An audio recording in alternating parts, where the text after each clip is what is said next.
our suggestions on changes at work.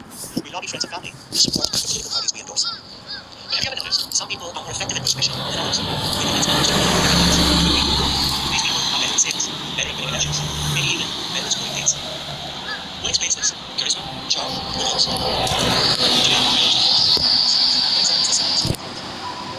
Insights from the world of persuasion this week on Hidden Brain.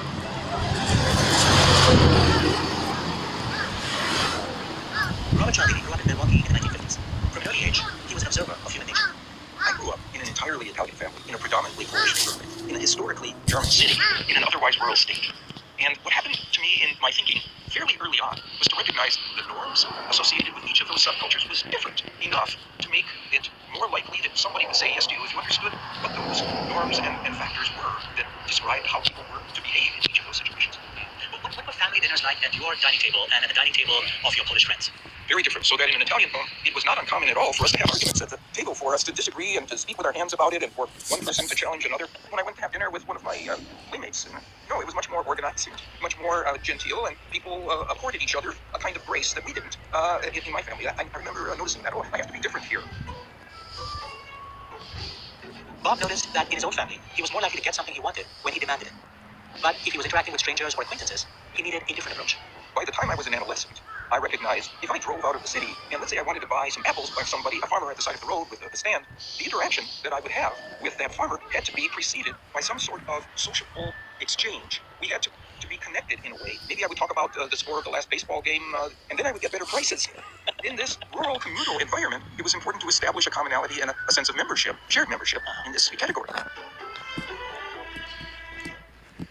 When Bob went off to college, he continued to observe people. He noticed some people had a knack for getting others to go along with them. He didn't have theories that connected all these observations, but he could just see that some ways of talking were simply more effective than others. You know, I would say that all my life I was a patsy. I was an easy mark for the pitches of salespeople, fundraisers who would come to my door and so on. But I don't remember them as frauds. I remember them as individuals who were able to move me to change my choices based on what they were providing in terms of information or enticements. One day in college, Bob was in his dorm room when there was a knock at the door.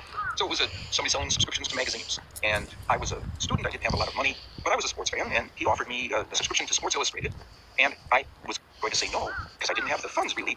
And he said, it's the most popular subscription here in your dorm. And the experts rate it as the #1 sports magazine in the United States. And I found myself buying that subscription. I didn't want it, but he had arranged for me to choose something I didn't want because of what he said. And did you ponder afterwards what he had said? Did you ask yourself afterwards, what exactly happened in that conversation to get him to change my mind? Did that question go through your head? It did, but I don't know I had the terms to explain it. But I knew that they had worked, and I knew that he had turned a no to a yes. So there was something powerful there inside what he had said. Bob wanted to discover what that power was. It was clear that lots of things didn't work to persuade others. Some things simply turned people into brick walls. You got a lot of no's, and you got them fast. But other approaches seemed to work like magic. It was like a key turning in a lock. As Bob embarked on his career in psychology, he decided he wanted to understand how those locks and keys really worked. You're listening to Hidden Brain. I'm Shankar Vedantam. This is Hidden Brain. I'm Shankar Vedantam. There are different ways to be a psychologist. You can run experiments in a lab or survey people on the street. But as Bob Cialdini set out to discover the keys to influence and persuasion, he decided to follow the instincts of his childhood. He decided the best way to understand how influence worked was to closely observe people who were very successful at influencing others. I decided to determine what were the most powerful effects on the influence process by studying the practitioners whose economic livelihood depends on the strength of the strategies they employ and the effects that they produce. Someone telling you about how influence worked didn't have skin in the game. But if you were a salesperson whose effectiveness as an influencer determined how much you got paid, maybe even whether you got paid, you had to quickly learn what worked and what didn't work. I answered ads in a newspaper for trainees. So I learned how to sell nutritional supplements door to door. I learned how to sell automobiles from a lot. Wherever people were asking for recruits for their organization, I would answer the ad, and I would do so incognito. Disguised identity, disguised intent. I worked undercover to learn what they had learned were the most powerful influences on the influence process. And I did so not just in sales. I also looked at fundraising. I looked at recruiting and procurement. These kinds of jobs where your responsibility is to influence the situation for the best possible outcomes. And I tried to look for commonalities across these various professions. Which were the approaches, tactics, principles that were employed in common. Because that would tell me which were the most likely to be features of the human condition.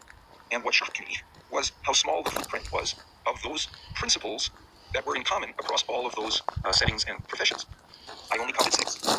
I understand that at one point you actually learned how to sell portrait photography. Tell me about that experience. What was that like? What did you learn about what they did?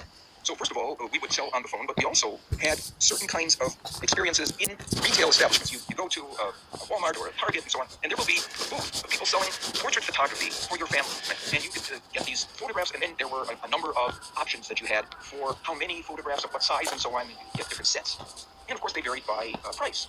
And what we were told to do when a family would only chose to purchase a small number of these photographs, they told us to say this to the family. Well, you know, because of stocking constraints, we'll be only able to keep the pictures of your children for 1 week.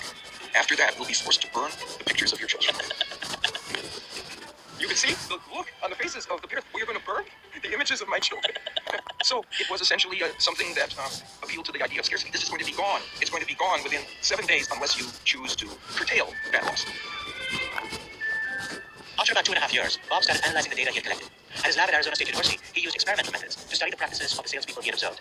Several patterns emerged, techniques of persuasion that almost every influence professional used. The first technique was the one used by those portrait photography salespeople. People want more of what they can have less of. What we mean by scarcity is entities or opportunities that are unique, are uncommon, or are dwindling in availability. When that's the case, we want those things more because of the desire to have those things that we are missing, that we will forego unless we seize them. I'm convinced that a major factor that lends itself to the power of scarcity is loss aversion. Loss is the ultimate form of scarcity. If you can't have it, it's gone. So, because of loss aversion, which I think is deeply installed in us, things that are scarce, dwindling in availability that we will otherwise forego or miss become very attractive. I was trying to book an airline ticket the other day, and I put in my dates, and I was just scouting around to try and see if I wanted to make the trip. But when I put in my dates, the website told me that the tickets were available at this price, but they had a little line in italics at the bottom saying only 2 seats available at this price. Is that scarcity?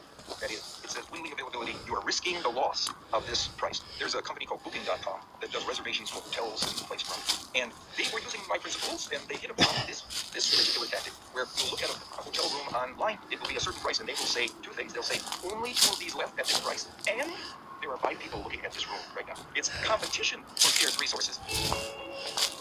The first time they did that, their marketing people sent a message to the technology people saying, there's something wrong because we're getting flooded with so many purchases. There's something wrong with our system. And the technology people said, no, there's nothing wrong with the system. It's what you say that caused people to leave to avoid missing out on this favorable opportunity. One insight Bob had as he studied the science of persuasion and influence was that effective techniques were often effective, even when you knew exactly how they worked and why they affected you. Bob eventually became one of the world's foremost experts on the science of influence, but he still found himself susceptible to the techniques he studied. Like the time he read an announcement about a local Mormon temple.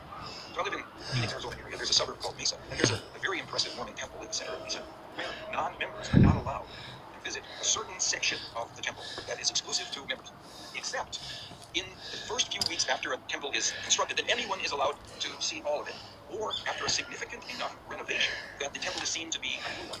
And I remember reading that the Mormon temple in Mesa was now going to be available for me to visit, even that sacrosanct area that is normally exclusive to members. And I remember calling a colleague of mine and saying, Gus, it's available. How about if we go over there? And he said, Bob, what is it about the Mormon temple that are you especially interested in church architecture? Are you especially interested in the Mormon? I said, no. It's because I can't have it. If I don't go now, I'll never be able to have it.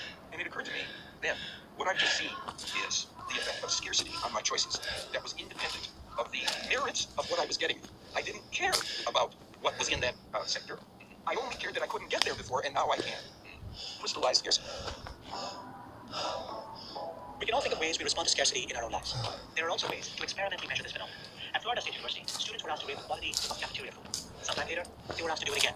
The second evaluations were far more glowing than the first. Why? There was no difference in the merits of the food. They didn't buy more high-quality food or hire a new chef. It was that because of the fire, they weren't allowed in the cafeteria for the next 2 weeks. And so now what they couldn't have became more valuable in terms of its appeal.